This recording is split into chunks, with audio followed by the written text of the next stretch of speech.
It's Mrs. Thompson. We are back in section 8.4 and we're going to discuss example 2. And what we're going to do is compare graphs. So we're going to compare two quadratic functions. And what we're going to compare about them are their widths, how wide they are. Remember, that's what we learned in example 1.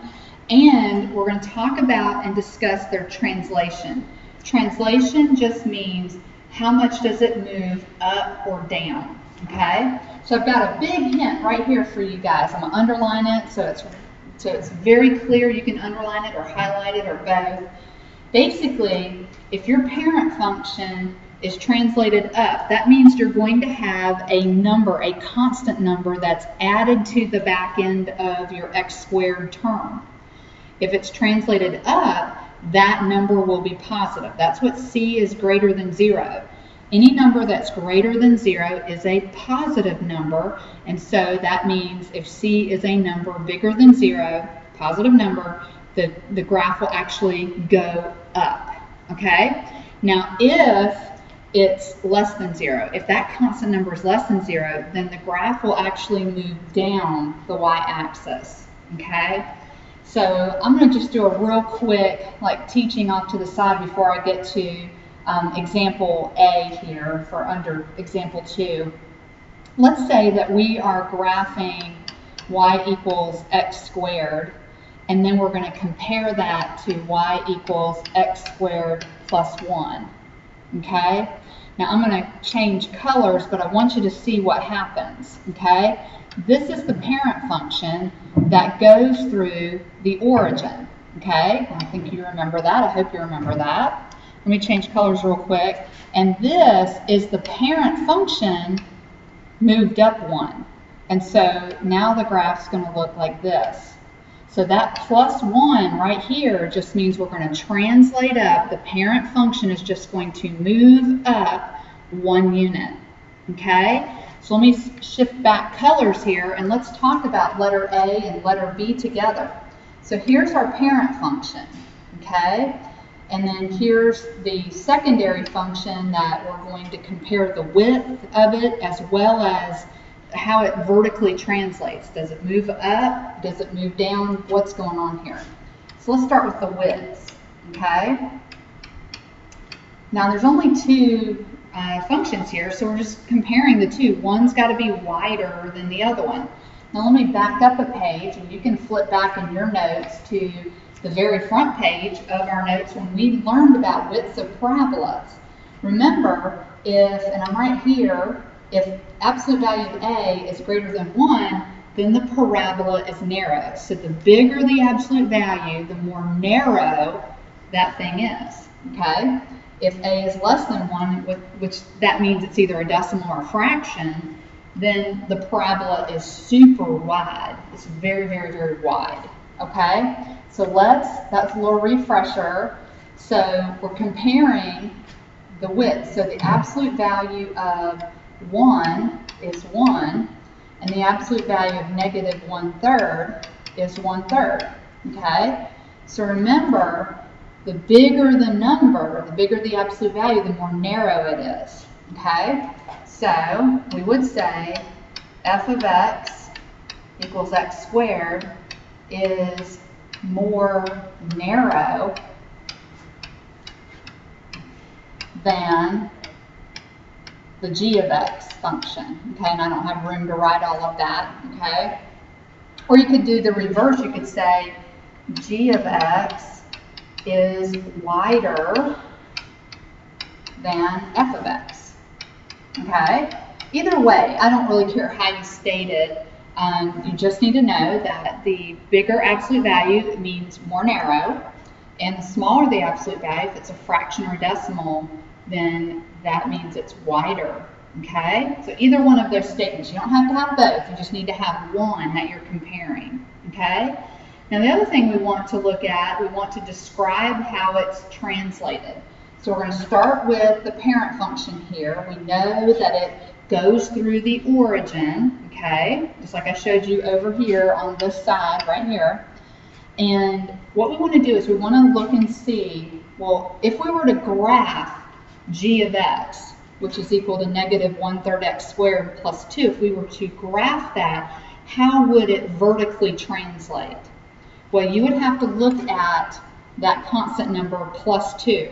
Remember what I said at the beginning of the video. If c, which is your constant number, if that's a positive number, the graph is going to move up, okay? And if it's less than 0, if it's a negative number, it's going to travel down the y that many units. So we have a plus 2. So what that tells us is that g of x vertically translates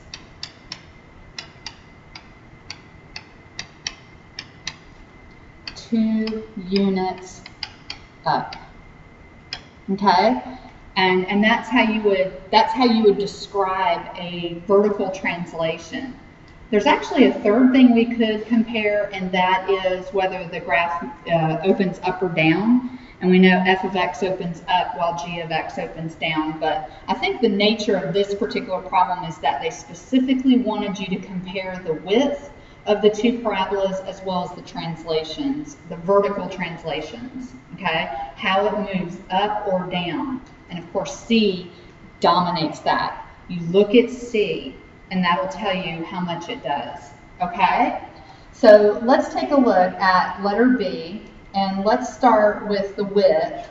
So we've got width, and here's f of x, and we've got, well, it's got a 1, absolute value of 1 is 1, and g of x is absolute value of 2, which is 2. So it doesn't matter how you word it. You can say f of x is wider than g of x, or g of x is more narrow than f of x, okay? So just pick one of those. The smaller number is wider, the bigger number is more narrow. So f of x is wider than g of x, okay? Excellent. Now, the next thing we want to do is we're going to talk about the vertical translation, okay? Now, I put vertically translation, vertical translation, excusez-moi. What you want to do is you want to compare the c's. So in the f of x equation, just to be even more clear than I hopefully was before, in the parent function, 0 is your constant number, because there is no constant number, it's an understood 0. And then g of x has a constant of -3. So what will happen to the g of x? G of x is more narrow, and it also will translate down 3 units, okay? So g of x translates down 3 units, okay? And that's how you compare width and vertical translation. Width, you already knew how to do that. That's example 1, okay? So we're just layering on top of example 1 with example 2. We're just adding the concept of vertical translation. That's all we're doing. Now let me take a sneak peek at our next page. Yes, I left you with some here to do. Let me do C with you real quick, just because that's an interesting situation. And then how about I'll make a deal with you. I'll give you D and E as extra credit. I know how much you guys like your extra credit. Okay, so let's compare the widths, okay? So for f of x, the absolute value of 1 is 1. And for g of x, the absolute value of -1 is also 1. Well, what do we say when they have the exact same absolute value? Well, we would say they both have the same width. So width is not determined by positive or negative. That's why we take the absolute value, because that has no bearing.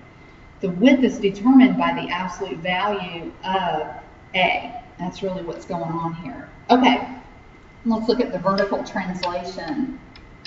So vertical translation, you look at the parent function, it's starting at 0 on the y-axis, and The g of x says to bump it down 4 units.